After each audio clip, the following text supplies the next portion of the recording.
அடுப்பில் வானலி வச்சுருக்கோங்க. இதை நம்ம அரைச்ச உப்பு எடுத்துக்கலாம்.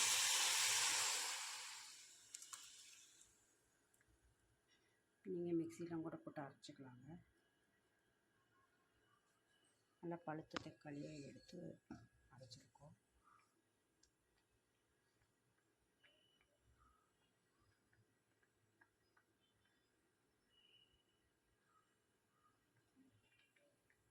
கொஞ்சம் வேகட்டுங்க. கலக்கு இப்போ ஓரளவுக்கு கெட்டி ஆயிடுச்சுங்க. தண்ணி கொஞ்சம் வச்சிருச்சு.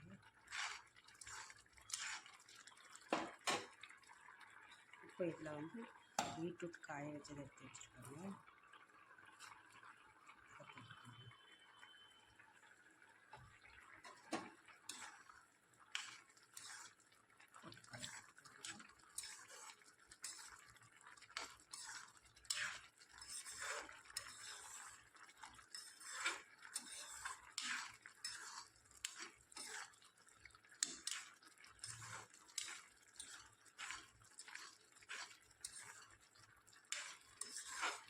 ஒரு 5 நிமிஷம் வேகட்டுங்க. நான் மூடி கொண்டுங்க ஓப்பனில் தான் வேக வச்சுருக்கேன். அப்போ அந்த தண்ணி எல்லாம் ட்ரை ஆகும்.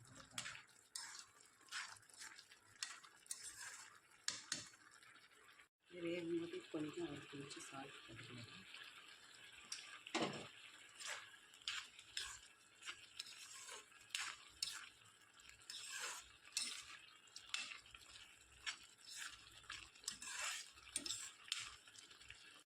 ஒரு ஸ்பூன் கார்ன்ஃப்ளவர் மாவு எடுத்துக்கலாங்க.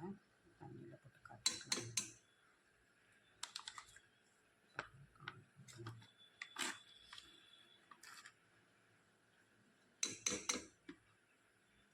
ரெண்டு ஸ்பூன் போட்டிருக்கோங்க. கரைச்சி வச்சுக்கலாங்க. கூடவே கருப்பட்டியை நம்ம தட்டி எடுத்து வச்சுருக்கோங்க. ஏலக்காய் ஒன்று பொரித்து வச்சுருக்கோம். கொஞ்சம் திராட்சை எடுத்து வச்சுருக்கோங்க. பாருங்கள், நல்லா தண்ணி வற்றிடுச்சு. லைட்டாக தண்ணி இருக்குது ஈரம். இப்போ நம்ம தட்டி எடுத்து வச்சுருக்கிற கருப்பட்டியை போட்டுக்கலாங்க. கருப்பட்டி பாவுக்கும் போட்டுக்கலாங்க.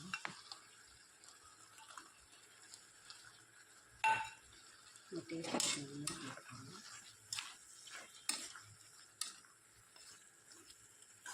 இந்த ஈரப்பழத்துலேயே அந்த கருப்பட்டி கரைஞ்சிருக்கிறதுக்காக தான் நம்ம பண்ணுறோம்.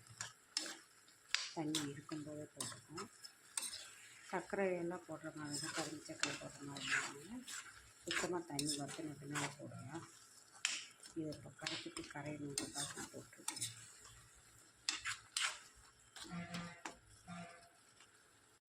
பார்த்தீங்கன்னா நல்லா கருப்பட்டி கரைஞ்சிடுச்சுங்க. தக்காளி நல்லா வெந்துருச்சு.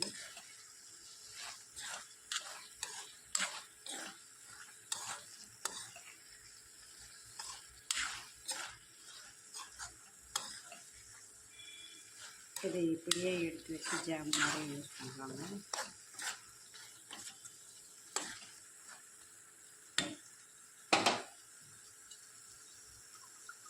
இதில் இப்போ நம்ம எடுத்து வச்சுருக்க கார்ன்ஃப்ளவர் மாவு கரைச்சி வச்சுருக்கோம். அதை ஊற்றிக்கணும்.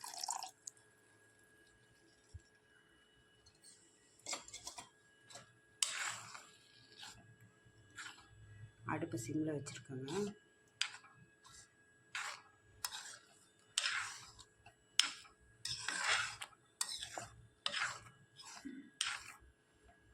சீக்கிரம் கெட்டியாகும்.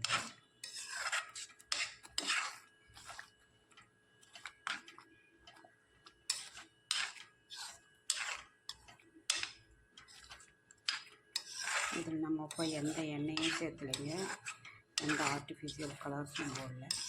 எல்லாமே நேச்சுரல் இன்க்ரீடியன்ட்ஸ் போட்டிருக்கோம். 100% ஹெல்த்திங்க.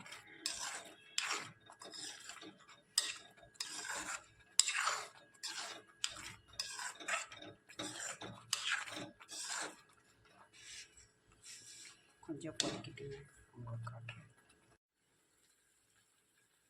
கார்ன்ஃப்ளவர் மாவு போட்டு கொஞ்சம் வெட்டிட்டுருக்கோங்க. இதில் நம்ம ரோஜா பூ வந்து பன்னீர் போட்டுங்கிறது க்ரஷ் பண்ணி போட்டுக்கலாங்க. இது நம்ம தோட்டத்துலேயே இருந்ததுங்க. அதை நான் காய வச்சு எடுத்து வச்சுருக்கேங்க.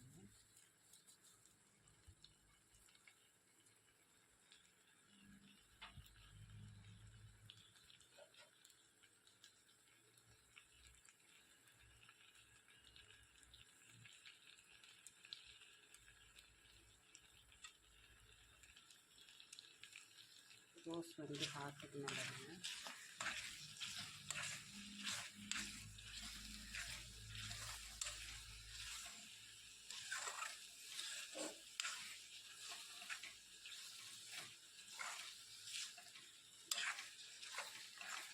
அடிப்பிடிக்காமல் கலரிக்கலாம்.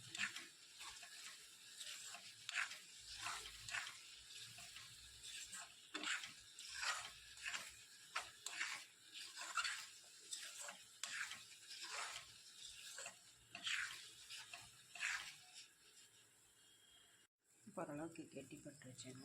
இப்போ நம்ம ஏலக்காய் நுணுக்கி வச்சுருக்கோங்க, அதை போட்டுக்கலாங்க. ஏலக்காய் வாசம் மட்டும் இல்லைங்க, ஜீரணத்துக்கும் நல்லது.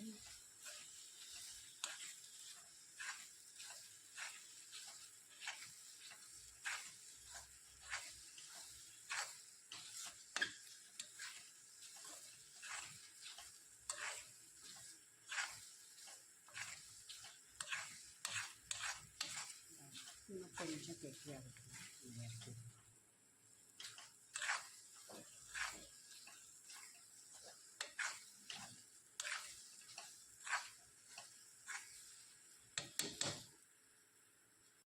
இதில் நம்ம காய வச்சு எடுத்து வச்சுருக்க கருப்பு திராட்சை போட்டுக்கலாங்க.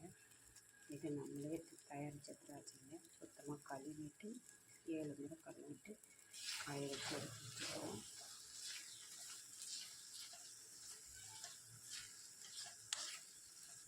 நான் எங்கேயுமே நெய்யோ மற்ற எதுவும் சேர்க்கல, ஆயில் எதுவுமே நான் சேர்க்கல.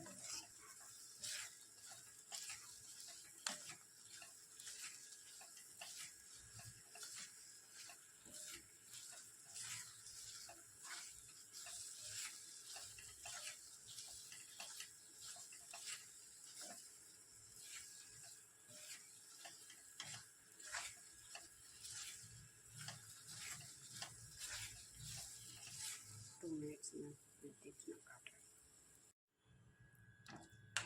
அடுப்பு நான் ஆஃப் பண்ணிட்டேங்க. பாருங்கள், வானிலையில் ஒட்டாமல் அழகாக வந்துருக்குங்க.